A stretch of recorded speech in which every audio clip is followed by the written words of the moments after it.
Банан десертті бірге жасайық. Бананымызды ашып, оны турайық.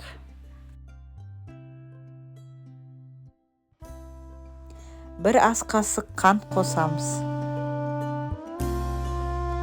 Ал енді десертіміздің қамырын жасайық. Бір жұмыртқаны жарып, оған қантты саламыз. Сұйық майымызды қосамыз. Жақсылап араластырып, ванилин ұнтағын саламыз. Бір шай қасық разрыхлитель қосайық.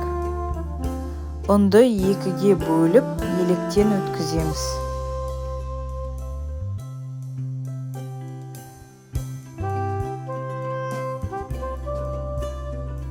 Табамыздағы бананның үстіне құяйық қамырды. Ал десертіміз пісті, шанышқымен тексеріп аламыз. Осындай керемет, өте әдемі